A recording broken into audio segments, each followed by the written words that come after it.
sekalian momen tahun baru, lembaran baru, buku baru juga untuk Mas Rian nanti, dan semua aktivitas yang akan dijalani oleh Mas Rian. Mas, Bapak 19 tahun di pekerjaan, tapi sepanjang ini kan memang Bapak selalu jadi panutan yang selalu nomor satu untuk Mas Rian. Sosok Bapak sendiri tuh di mata Mas Rian seperti apa sih? Bapak itu orangnya keras, Mbak. Memang keras. Haji itu nggak peduli saudara, nggak peduli anak, nggak peduli istri. Di saat beliau sudah punya prinsip dan beliau meyakini bahwa apa yang kamu lakukan itu salah, kamu diajar, Mas. Diajar itu dalam artian untuk mendidik gitu.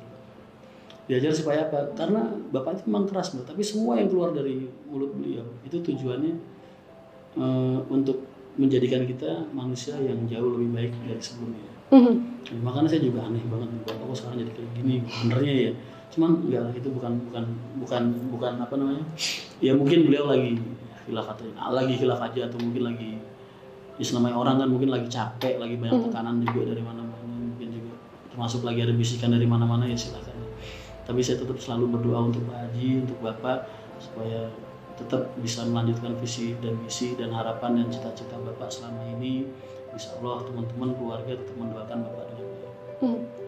Ada yang kemudian jadi pertanyaan-tanya adalah, ini sudah 19 tahun bersama dengan PO yang sebelumnya. Apa tidak sayang? Itu jadi pertanyaan banyak orang juga, Mas Rian. Bagaimana Mas Rian menanggapi pernyataan apa tidak sayang sudah 19 tahun lamanya? Apa tidak coba untuk diperbaiki saja dan sebagainya seperti itu? Saya selalu bilang, bahkan saya sama teman-teman pengusaha pun saya selalu bilang sama mereka, jangan pernah anggap saya pemilik perusahaan PO Haryanto, walaupun kalian dunianya kamu, duniamu juga, harta orang tua ya harta kamu juga. Enggak, jangan pernah sekali-sekali kaitkan keluarga saya dengan perusahaan. Saya sejak awal bekerja, ya berarti saya karyawan gitu. Bahkan sampai sekarang pun siapapun yang manggil saya bos, saya selalu tegur, selalu. Ya mungkin kalian yang dekat sama aku tahu. Nggak boleh ada yang manggil saya bos, nggak boleh ada yang beranggapan bahwa saya pemilik perusahaan, saya hanya karyawan.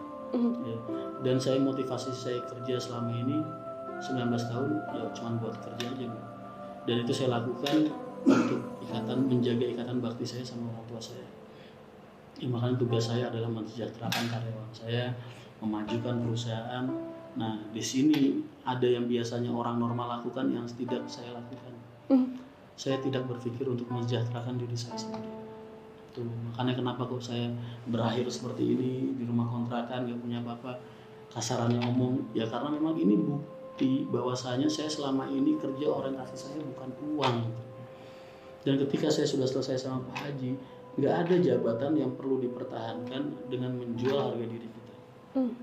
Ya, jadi mau setinggi apapun kekuasaan saya pada saat itu, setinggi apapun status sosial yang saya miliki, kalau saya harus mempertahankan jabatan itu dengan menjual harga diri saya dan prinsip hidup saya dalam bekerja, saya tinggalkan. Saya tetap akan meninggalkan. Kembali lagi ke profesionalitas pekerjaan. Itulah bahasanya. Cuma saya rasakan seperti itu. Jadi kalau tanya sayang apa enggak, sayang, karena perusahaan ini jadi naungan ribuan orang, rekan-rekan kerja saya beserta anak istri mereka, adik-adik saya, terus istri saya, anak-anak saya kan masih makan dari perusahaan ini. Nah terus, tapi kalau sayang kehilangan posisi, enggak sama sekali. Sayang kehilangan harta, enggak sama sekali, demi Allah. Nyatanya saya keluar juga enggak bawa apa-apa, enggak dapat apa-apa juga, saya enggak ngeluh. Itu kemarin ada yang bikin postingan, Mas Rian sedih dan kecewa nggak dapat pesangon. Itu kan mulut kalian aja, saya nggak pernah bilang kayak gitu. Iya. Saya dihidupin Bapak Pak Haji itu ngedidik saya, nyekolahin saya, ngasih makan saya dari kecil, saya lahir, sejak lahir sampai sekarang dia masih menafkahi anak istri saya, ngasih. Terus masa saya suruh hitung-hitungan atau suruh kecewa, suruh sedih gara-gara Bapak nggak ngasih pesangon, itu kebangetan banget. Enggak gitu. Saya udah benar-benar ikhlas gitu. Jadi termasuk soal pesangon itu juga yang beredar tidak benar ya Mas? Ya, emang nggak dikasih benar. Itu kan saya waktu nge-live kan bercanda biasa sih. Mas kerja 19 tahun dapat pesangon nggak? Agak lah, pesangon apaan? Itu kan bahasa biasa saya guyon sama rekan-rekan kerja sama rekan-rekan di live Instagram. Nggak ada tendensius buat arah ke sana, nggak ada. Bapak sama anak ributin duit. Iya. Jadi memang sekali lagi itu adalah narasi media. Bisa dibilang. Ini jangan-jangan kalian kayak yang media yang kemarin juga ini. Belum apa-apa udah nanya ada transport apa enggak, begitu gue bilang nggak ada transport, selesai nasib gue langsung di media.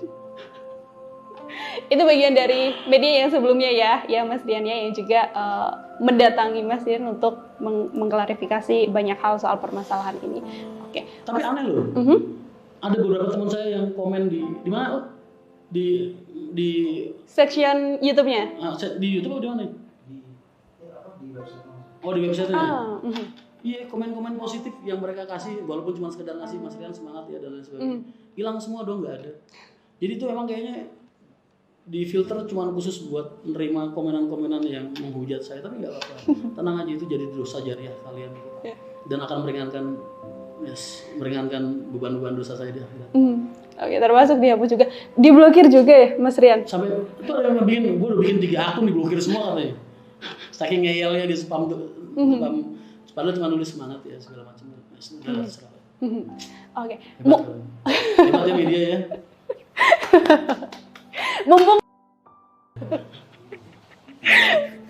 Mumpung membahas soal komentar Mas Rian, kan yang didapat di sosial media, di YouTube, kan juga ada yang positif, ada yang negatif. Mas Rian menanggapinya seperti apa itu?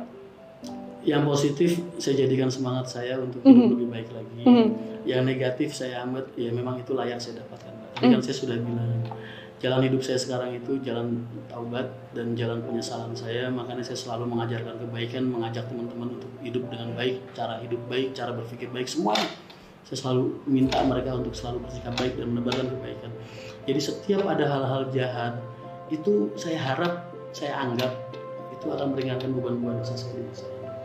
Terima kasih banyak, makanya hujatnya lebih keras lagi, lebih banyak lagi. udah karena udah move on, jadi udah santai aja ya Mas menerima semua omongan orang-orang. Saya nggak sakit hati, bahkan saya nggak, itu tadi loh, saya itu cuma pikiran anak-anak aja sama ya, mudah-mudahan kalian nggak nyerang mereka, makanya di pos-pos aja. Oke.